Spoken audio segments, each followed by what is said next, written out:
आप सभी दोस्तों को मेरे YouTube चैनल बायोलॉजी क्लिक में वेलकम है। और आज हम इस वीडियो में ह्यूमन फिजियोलॉजी के फोर्थ पार्ट को कवर करेंगे। इससे पहले ऑलरेडी 3 वीडियो को अपलोड कर चुके हैं। अगर जो आप उस वीडियो को ना देखे हो तो इस वीडियो के डिस्क्रिप्शन में हम उसका लिंक दे देंगे, आप वहां से उसको देख सकते हैं।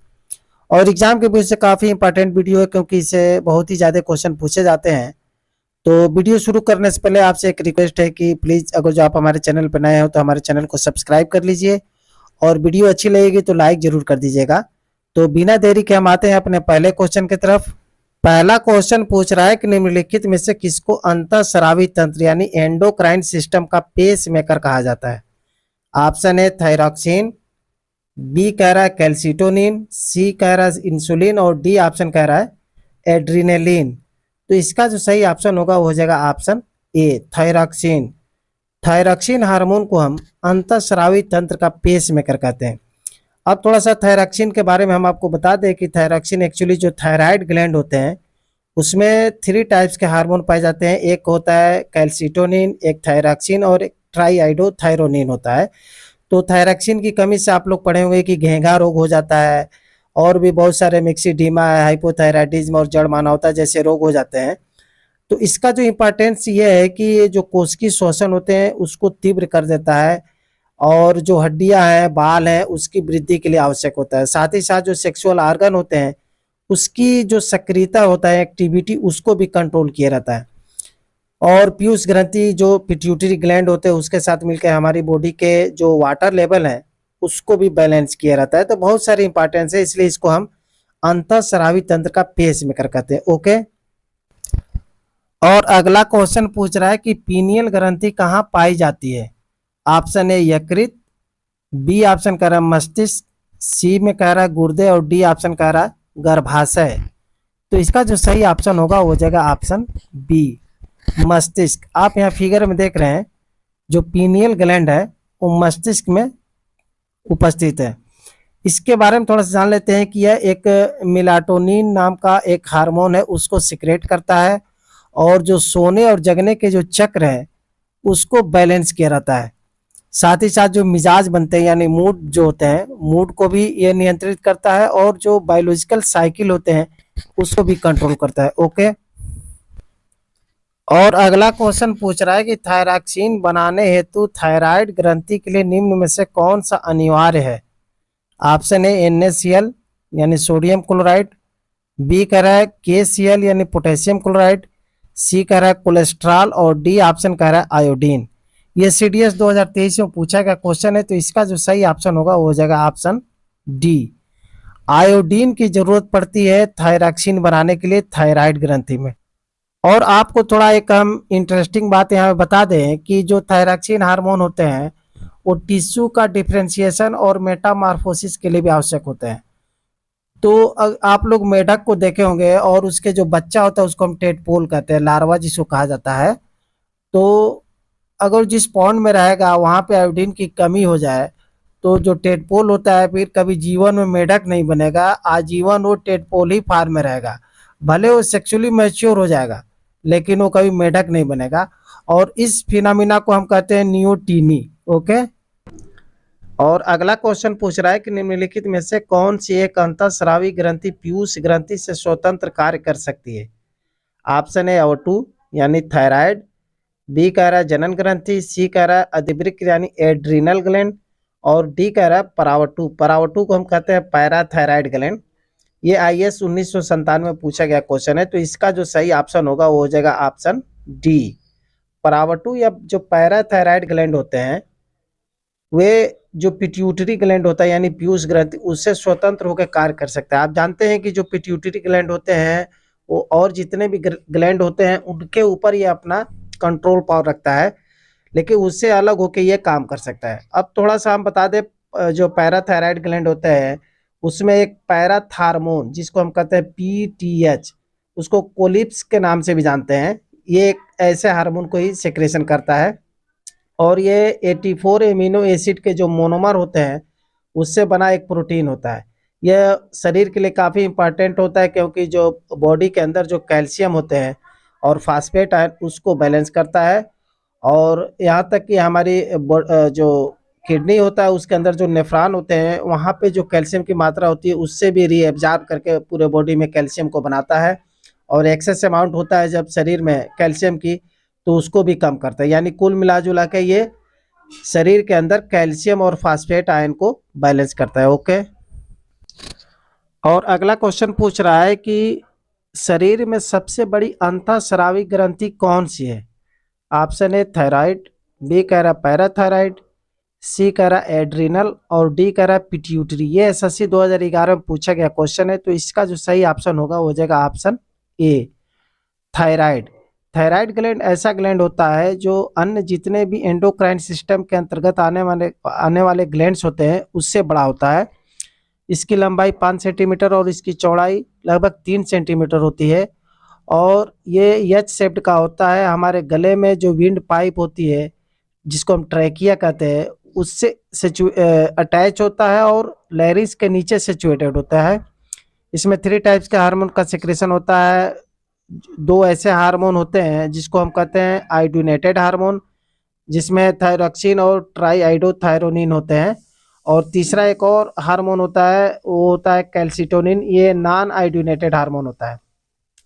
अब ये इसका जो मेन काम है ये हमारे कोशिकीय श्वसन को तीव्र करता है, शरीर के विकास के लिए आवश्यक होता है। जो हमारे रिप्रोडक्टिव ऑर्गन होते हैं उसको ये एक्टिव किया रहता है, और साथ ही साथ जो पिट्यूटरी ग्लैंड होता है उसके साथ मिलके वाटर लेवल को शरीर में बैलेंस करता है। थायरक्सिन के कमी से और भी डिजीज हो जाते हैं, जैसे जड़मानवता होता है जिसको हम क्रेटिनिज्म कहते हैं। ये एक्चुअली बच्चों में पाया जाने वाला रोग है, बच्चों का मानसिक और शारीरिक विकास को कमजोर कर देता है। एक मिक्सिडीमा रोग होता है जिसमें हार्ट बीट और जो ब्लड प्रेशर है वो कमजोर हो जाता है, और कोलेस्ट्रॉल का लेवल शरीर में यानी जो ब्लड होते हैं उसमें बढ़ जाता है। एक हाइपोथायराइडिज्म होता है, यानी लंबे समय तक जब थायरक्सिन की कमी हो जाए तो उसको हाइपोथायराइडिज्म कहते हैं। इससे जो रिप्रोडक्शन का कार्य होता है वो बाधित हो जाता है और आदमी गूंगा और बहरा हो जाता है, और ग्वाइटर के बारे में आप लोग जानते ही हैं। ओके, तो इसके बहुत सारे फंक्शन हैं। आते हैं हम अपने अगले क्वेश्चन की तरफ। और अगला क्वेश्चन पूछ रहा है कि निम्नलिखित में से कौन सी ग्रंथि अश्रु यानी टीयर को स्रावित करती है? ऑप्शन ए लैक्रिमल, बी कह रहा पीयूष, सी ऑप्शन कह रहा O2 और डी कह रहा अग्न्याशय। तो इसका जो सही ऑप्शन होगा हो जाएगा ऑप्शन ए। लैक्रिमल ग्लैंड से आंसू या जो टीयर होते हैं उसका सिक्रेशन होता है। ये आप देख रहे हैं फिगर में, यहाँ पे जो पुतली होता है उसके ऊपर ये लैक्रिमल ग्लैंड स्थित होते हैं, और जब भी आँख में कुछ पड़ जाए या कोई हवा ज़्यादा लग जाए, कोई चीज़ पड़ जाए, या जब आदमी ज़्यादा दुखी होता है या बहुत खुश होता है तो उस समय ये आंसू का सिक्रेशन करता है। ओके। और अगला क्वेश्चन पूछ रहा है कि निम्नलिखित में से कौन सी ग्रंथि वृद्धावस्था में लुप्त हो जाती है? ऑप्शन ए पीयूष यानी पिट्यूटरी, बी कह रहा है थायराइड, सी कह रहा है पैराथायराइड और डी ऑप्शन कह रहा है थाइमस। तो इसका जो सही ऑप्शन होगा हो जाएगा ऑप्शन डी। थाइमस ग्लैंड ऐसा ग्लैंड होता है जो न्यू बॉर्न बेबी होते हैं उसमें तो ये काफ़ी स्ट्रांग पोजीशन पे होता है और बड़ा भी होता है, जबकि एडल्ट जब आदमी हो जाता है उस समय ये कमज़ोर पड़ जाता है। इसके ऊपर फैटी टिश्यू आ जाते हैं, और इससे एक हार्मोन का सिक्रेशन होता है जो जिसको कहते हैं थाइमोसिन। ठीक है, और इसका मेन फंक्शन ये है कि ये बॉडी के अंदर जो इम्यूनिटी है यानी इम्यून सिस्टम को बरकरार रखता है, क्योंकि ये टी लिम्फोसाइट के जो सेल्स होते हैं उसको फॉर्मेट करता है। ओके। और अगला क्वेश्चन पूछ रहा है कि मादा जनन हार्मोन है? ऑप्शन ए एस्ट्रोजन, बी कह रहा प्रोजेस्ट्रॉन, सी कह रहा रिलैक्सिन और डी कह रहा उपयुक्त सभी। तो इसका जो सही ऑप्शन होगा हो जाएगा ऑप्शन डी उपयुक्त सभी। यानी एस्ट्रोजन, प्रोजेस्ट्रॉन और रिलैक्सिन ये तीनों हार्मोन जो है फीमेल रिप्रोडक्टिव हार्मोन होते हैं। अब थोड़ी थोड़ी हम आपको बता दें कि एस्ट्रोजन एक्चुअली जो होते हैं हार्मोन ये जो मेच्योर ओवा होते हैं उससे प्रोड्यूस होता है, और ये सेकेंडरी सेक्सुअल करेक्टर को लाता है, यानी प्यूबर्टी को ये आरंभ करता है। यानी 12-13 साल में जो फीमेल बच्चे होते हैं उसमें यौनारंभ को लाता है, और उसमें आप देखे होंगे कि कुछ चेंजेज हो जाते हैं बच्चों में, जैसे उनकी पिच जो होती है वो हाई हो जाती है, तीक्ष्ण वॉइस हो जाता है, और ब्रेस्ट क्या होता है इनलार्ज होने लगता है, और मेंस्ट्रुअल साइकिल स्टार्ट होने लगते हैं। तो ये सब जो है यौनारंभ होता है। और एक और दूसरा दिया है प्रोजेस्टेरॉन। तो ये एक्चुअली जो है कार्पस ल्यूटियम के जो सेल होते हैं उससे प्रोड्यूस होते हैं। कभी कभी ये उससे प्लेसेंटा से भी प्रोड्यूस होता है। और ये जो यूट्राइन वाल होते हैं उसमें मेंस्ट्रुअल साइकिल के दरमियान जो भी चेंजेस होता है उसको कंट्रोल किया रहता है। और साथ ही साथ इसको हम प्रेगनेंसी हार्मोन भी कहते हैं, क्योंकि जो एम्ब्रियो होता है उसको अटैचमेंट कराता है यूट्राइन वाल से। और तीसरा हार्मोन दिया है जो जिसको हम कहते हैं रिलैक्सिन। तो रिलैक्सिन एक एक्चुअली ऐसा हार्मोन होता है जो अंडाशय और यानी जो ओवरी होता है और यूटेरस होता है और जो प्लासेंटा होता है उसमें उपस्थित होता है। और ये जब बच्चा पैदा होने वाला होता है तो जो यूटेराइन के जो सर्विक्स होते हैं यानी गर्भाशय के ग्रीवा को ये चौड़ा कर देता है ताकि बच्चा आसानी से पैदा हो जाए। ओके। और अगला क्वेश्चन पूछ रहा है कि नर लैंगिक हार्मोन है यानी मेल रिप्रोडक्टिव हार्मोन के बारे में पूछ रहा है। ऑप्शन दिया, ऑप्शन ए एड्रिनलिन, बी करा प्रोजेस्टेरॉन, सी करा टेस्टोस्टेरॉन और डी करा एफएसएच। तो इसका जो सही ऑप्शन होगा वो हो जाएगा ऑप्शन सी टेस्टोस्टेरॉन। टेस्टोस्टेरॉन और एंडोस्टेरॉन ये दोनों मेल हार्मोन होते हैं, जबकि एस्ट्रोजन और प्रोजेस्टेरॉन ये फीमेल हार्मोन होते हैं। तो अब थोड़ा सा हम आपको टेस्टोस्टेरॉन के बारे में बता दें कि टेस्टोस्टेरॉन एक्चुअली जो टेस्टिज होते हैं मेल में उनके लीडिंग सेल से ये प्रोड्यूस होता है। और इसका मेन फंक्शन ये है कि जब बच्चे जो मेल बच्चे होते हैं जब 13 से 14 साल के एज में जाते हैं उस समय उनके आप मुंह पे देखोगे दाढ़ी और मूछ आ जाते हैं। तो उसका जो है दाढ़ी मूछ का आना और जो उनकी वॉइस होता है काफ़ी डीपनिंग वॉइस हो जाता है, थोड़ा मोटा वॉइस होता है और शोल्डर्स उनके चौड़े होने लगते हैं। साथ ही साथ उनके शरीर में काफ़ी तेज ग्रोथ होने लगता है, बोन का फार्मेशन और मसल का फार्मेशन होने लगता है और भी बहुत सारे एक्सटर्नल जेनेटेलिया वाले जो पार्ट होते हैं उसका डेवलपमेंट करता है। मेन इसका फंक्शन ये है कि जो गैमेट्स होते हैं मेल गैमेट जिसको हम स्पर्म कहते हैं उसका भी प्रोडक्शन करना शुरू कर देता है। ओके। और अगला क्वेश्चन पूछ रहा है कि निम्नलिखित में से कौन सा एक स्त्रीलिंग हार्मोन है। तो फिर वही क्वेश्चन रिपीट कर रहा है। ऑप्शन ए दिया है एस्ट्रोजन, बी करा एंड्रोजन, सी करा ऑक्सिन और डी करा इंसुलिन। ये एसएससी 2000 में पूछा गया क्वेश्चन है। तो इसका जो सही ऑप्शन होगा वो हो जाएगा option A oestrogen hormone female reproductive hormone होते हैं। ओके। और अगला क्वेश्चन पूछ रहा है कि एस्ट्रोजन का स्राव होता है यानी एस्ट्रोजन हार्मोन का सिक्रेशन होता है। ऑप्शन ए कार्पस ल्यूटियम द्वारा, बी करा कार्पस कैलोसम द्वारा, सी करा लीडिंग कोशिकाओं द्वारा और डी करा ग्रेफियन पोटिकाओं द्वारा।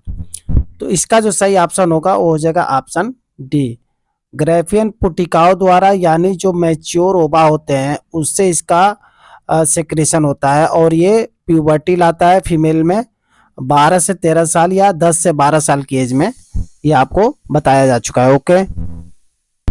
और अगला क्वेश्चन पूछ रहा है, काफी इंपॉर्टेंट क्वेश्चन है कि कौन सा हार्मोन लड़ो उड़ो हार्मोन कहलाता है। ऑप्शन ए इंसुलिन, बी कह रहा एड्रिनलिन, सी कह रहा एस्ट्रोजन और डी ऑप्शन कह रहा ऑक्सीटोसिन। ये यूपीपीसीएस 2001 में पूछा गया क्वेश्चन है। तो इसका जो सही ऑप्शन होगा वो हो जाएगा option B adrenaline. Adrenaline hormone का सिक्रेशन जो एड्रिनल कॉर्टेक्स वाले रीजन होते हैं यानी किडनी के ऊपर जो आप पीला कलर यहाँ पे आप देख रहे हैं वहाँ से इसका सिक्रेशन होता है। और इसको हम 3F के नाम से भी जानते हैं। एक एफ का मतलब होता है फाइट यानी लड़ाई के दरमियान होता है, दूसरा होता है फ्राइट भय जब आपको होता है डर होता है उस समय भी ये काम करता है, और एक होता है जब फ्लाइट करते हैं यानी कहीं भागने की पोजीशन में होते हैं आप किसी डर की वजह से। तो इसका मेन काम ये है कि इमरजेंसी के दरमियान ये आपके शरीर में इस हार्मोन का सिक्रेशन करता है और शरीर के अंदर जो कार्बोहाइड्रेट होते हैं उसको तुरंत मेटाबॉलिज्म करके फट से ग्लूकोज को बना देता है और बॉडी में ब्लड प्रेशर को हाई करके ग्लूकोज की क्वांटिटी को जो इंक्रीज करता है। तो आपके अंदर एक बहुत ज़्यादा एनर्जी आ जाती है, तो आप किसी से लड़ना शुरू कर देते हैं और मारपीट करना शुरू कर देते हैं। बट ऐसा आप लोग करिएगा नहीं, ठीक है। तो ये इमरजेंसी के दरमियान काम आने वाला हार्मोन होता है जिसको हम कहते हैं लड़ो और उड़ो हार्मोन। ओके। और अगला क्वेश्चन पूछ रहा है कि मानव शरीर में रक्तचाप नियंत्रित होता है।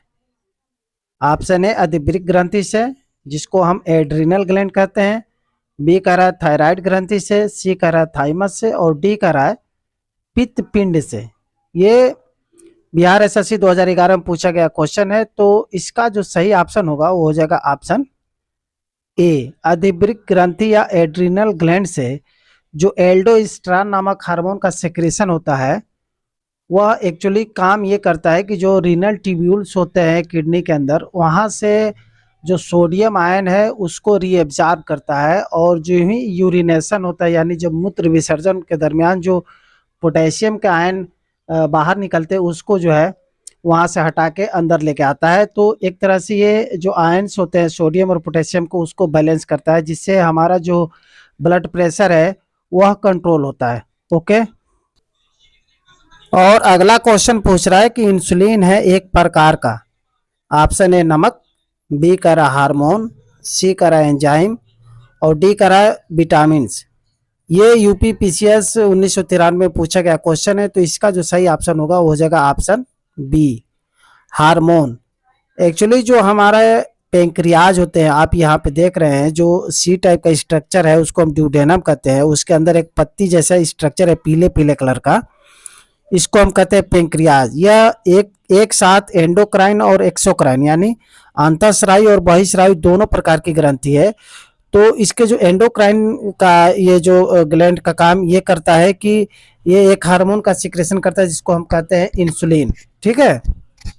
इंसुलिन हमारे शरीर के अंदर जो ग्लूकोज की मात्रा होता है उसको ग्लाइकोजन में कन्वर्ट करके और डायबिटीज को कंट्रोल करता है। ओके। और अगला क्वेश्चन पूछ रहा है कि जीवन रक्षक हार्मोन किस ग्रंथि से स्रावित होते हैं। ऑप्शन है एड्रीनल, बी कह रहा है पिट्यूटरी, सी कह रहा है थायराइड और डी कह रहा है उपयुक्त सभी। तो इसका जो सही ऑप्शन होगा वो हो जाएगा ऑप्शन ए एड्रीनल। एड्रीनल ग्लैंड जो किडनी के ऊपर आप देख रहे हैं वो कार्टेक्स रीजन में पाया जाने वाला एक ग्लैंड होता है जिससे एड्रेनलिन हार्मोन का सेक्रेशन भी होता है और भी बहुत सारे हार्मोन हैं। तो इसका जो मेन फंक्शन ये है कि यह जो शरीर में जो मेटाबॉलिज्म होता है उस मेटाबॉलिज्म को ये क्या करता है कंट्रोल करता है, और साथ ही साथ जो आयन्स होते हैं जैसे सोडियम के पोटेशियम के उसको भी बैलेंस करता है, और शरीर को एक जो ब्लड प्रेशर है या जो हमारे हृदय की जो रक्तचाप है उसको कंट्रोल करता है। तो एक तरह से ये जीवन रक्षा का काम करता है। और इसका जो कार्टेक्स वाला जोन है आप यहाँ देख रहे हैं फिगर में, तो इस कार्टेक्स वाले को अगर जो हम हटा दें तो ह्यूमन बीइंग एक्चुअली 1 से 2 सप्ताह तक ही जीवित रहेगा और उसके बाद वो डेड कर जाएगा। किसी किसी का जो कार्टेक्स वाला ये जोन है ये खराब हो जाता है, उसी को हम एडिशन डिजीज भी कहते हैं या एडिशन रोग कहते हैं। ओके। और अगला क्वेश्चन पूछ रहा है कि मानव शरीर में निम्नलिखित में से कौन सा ग्रंथि अंतःस्रावी एवं बहिःस्रावी दोनों ही प्रकार की ग्रंथि है। ऑप्शन ए दिया एड्रिनल ग्रंथि, बी करा अश्रु ग्रंथि, सी करा अग्नाशय और डी करा थायराइड। ये यूपी पीसीएस 2019 में पूछा गया क्वेश्चन है।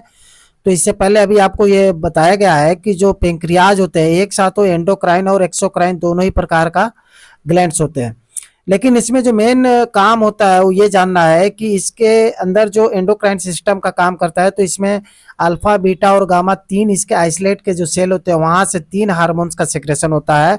अल्फा सेल से ग्लूकेगान का सेक्रेशन होता है, बीटा सेल से इंसुलिन का और जो गामा सेल होते हैं उससे सोमेटोस्टेटिन का। तो इंसुलिन का काम ये है कि वो ग्लूकोज के जो लेवल होते हैं ब्लड में उसको कंट्रोल करके और डायबिटीज से होने से ह्यूमन बीइंग को बचाता है। ओके। और अगला क्वेश्चन पूछ रहा है कि थायराइड ग्रंथि का स्थान कहाँ है। ऑप्शन है यकृत, बी करा गला, सी करा कांक, डी करा इनमें से कोई नहीं। ये बिहार एसएससी 2015 में पूछा गया क्वेश्चन है। तो इसका जो सही ऑप्शन होगा वो हो जाएगा ऑप्शन बी, गला या नेक रीजन में थायराइड ग्रंथि पाया जाता है। ओके। और अगला क्वेश्चन पूछ रहा है कि निम्नलिखित में से किस कोशिका से इंसुलिन का सेक्रेशन होता है यानी इंसुलिन स्रावित होता है। ऑप्शन है अल्फा, बी करा डेल्टा, सी करा तंत्रिका और डी करा बीटा। ये एसएससी 2002 में पूछा गया क्वेश्चन है। तो इसका जो सही ऑप्शन होगा वो हो जाएगा ऑप्शन डी। और अगला क्वेश्चन पूछ रहा है कि इंसुलिन किसके द्वारा उत्पादित होता है। ऑप्शन है पीयूष ग्रंथि, बी करा पित्ताशय, सी करा आंत और डी करा पेंक्रियाज। ये बिहार एसएससी 2011 में पूछा गया क्वेश्चन है, तो इसका जो सही ऑप्शन होगा वो हो जाएगा ऑप्शन डी। पैंक्रियाज या अग्नाशय से इंसुलिन का सेक्रेशन होता है। ओके। और इस वीडियो का अंतिम प्रश्न पूछ रहा है कि इंसुलिन की खोज किसने की। ऑप्शन है लाइनक, बी करा बेंटिंग व बेस्ट, सी करा जेनर और डी करा वाक्समैन। तो इसका जो सही ऑप्शन होगा वो हो जाएगा ऑप्शन बी। बेंटिंग व बेस्ट द्वारा सबसे पहले जो है इंसुलिन की खोज 1921 में की गई थी। बेंटिंग का पूरा नाम है फ्रेडरिक बेंटिंग और वेस्ट का पूरा नाम है चार्ल्स वेस्ट। ठीक है। तो अगर जो हमारी वीडियो आपको पसंद आई हो तो वीडियो को लाइक जरूर कर दीजिए, और चैनल पे नए हो तो चैनल को सब्सक्राइब कर दीजिए और अपने दोस्तों में हमारे वीडियो को शेयर कर दीजिए। तब तक के लिए आपको थैंक यू।